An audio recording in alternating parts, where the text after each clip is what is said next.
ये स्टूडेंट्स, आज हम डिस्कस करने जा रहे हैं फेज़ स्पेस के बारे में। फेज़ स्पेस, जिसे कि कला आकाश भी कहा जाता है, ये होता क्या है? तो सबसे पहले हमको ये जानना चाहिए कि किसी भी पार्टिकल को अगर हमको किसी भी टाइम पे इसके स्टेट के बारे में बताना है तो फिर हमें इसके पोजीशन कोऑर्डिनेट्स के बारे में मालूम होना चाहिए, जिसको कि XYZ से हम लोग डिनोट करते हैं। और दूसरा, हमें इसके वेलोसिटी कोऑर्डिनेट्स के बारे में भी पता होना चाहिए, जिसको हम VX, VY, VZ से डिनोट करते हैं। या फिर हमारे पास अगर मोमेंटा कोऑर्डिनेट्स हैं तो इससे भी इसकी स्थिति का पता हम लगा सकते हैं। ठीक है, तो जो इंडिपेंडेंट कोऑर्डिनेट होते हैं, नंबर ऑफ़ इंडिपेंडेंट कोऑर्डिनेट, जिनकी सहायता से किसी सिस्टम के स्टेट को हम एक्सप्रेस करते हैं, वो कहलाता है आपका डिग्री ऑफ फ्रीडम। और किसी पार्टिकल के बारे में हमको ये पता है कि अगर वो स्पेस में फ्रीली मूव कर सकता है तो उसका डिग्री ऑफ फ्रीडम होता है 3। ठीक है, इसका मतलब हमको 3 पोजीशन कोऑर्डिनेट्स और 3 मोमेंटा कोऑर्डिनेट्स की ज़रूरत होगी इसके स्टेट को एक्सप्रेस करने के लिए। ठीक है, अब मान लीजिए कि 3 पोजीशन कोऑर्डिनेट, 3 मोमेंटा कोऑर्डिनेट से हमने किसी पार्टिकल के स्टेट को एक्सप्रेस कर दिया।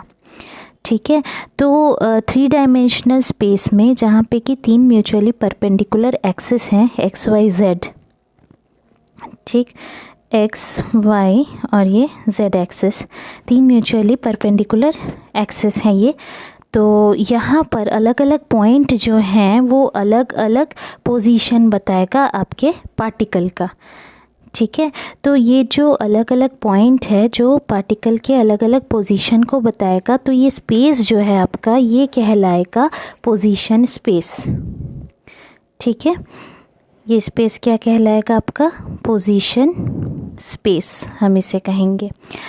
अब मान लीजिए कि वैसे ही 3 डायमेंशनल स्पेस में जिसमें 3 म्यूचुअली परपेंडिकुलर एक्सिस है और PX, PY, PZ जो है वो अलग अलग मोमेंटा को बता रहा है, तो फिर ऐसा स्पेस कहलाएगा आपका मोमेंटा स्पेस।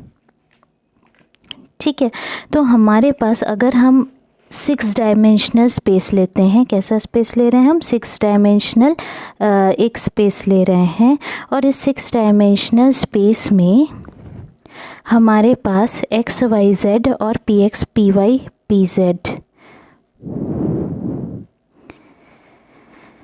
एक्सेस हैं।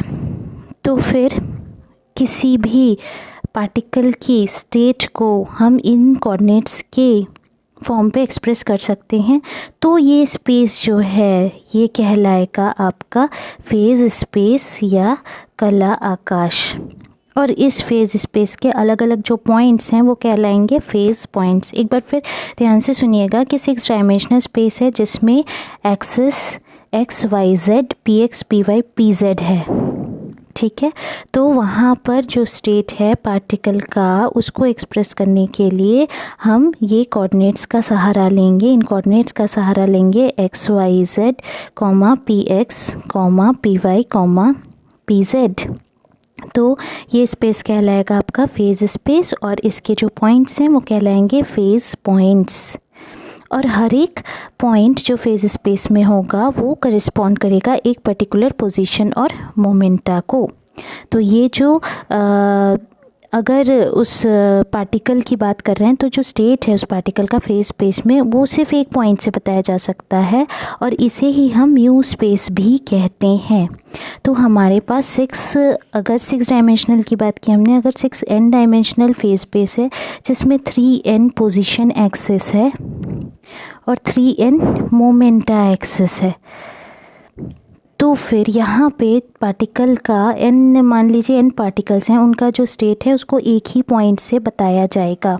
और इस स्पेस में हर एक वॉल्यूम एलिमेंट जो है वो कहलाएगा आपका फेज़ सेल, और एक फेज़ सेल के अंदर खूब सारे फेज़ पॉइंट्स होंगे। 6 डायमेंशनल फेज़ स्पेस में जो वॉल्यूम एलिमेंट है, position range x, x plus dx, वैसे ही y, y plus dy, z, z plus dz, और मोमेंटा रेंज भी ऐसे ही ले लीजिए, px, P X plus D X, वैसे ही P Y plus D Y D P Y, वैसे ही पी जेड और P Z plus D P Z. तो यहाँ पे जो वॉल्यूम एलिमेंट है उसको हम D tau is equals to D X D Y D Z D P X D P Y D P Z से डिनोट करेंगे, जहाँ D X D Y D Z जो है वो वॉल्यूम एलिमेंट होगा पोजीशन स्पेस में, और D P X D P Y D P Z जो है वॉल्यूम एलिमेंट होगा मोमेंटा स्पेस में। ठीक है, तो आज के लिए इतना ही। अगर ये वीडियो पसंद आया तो शेयर लाइक सब्सक्राइब करना ना भूलें। Thank you.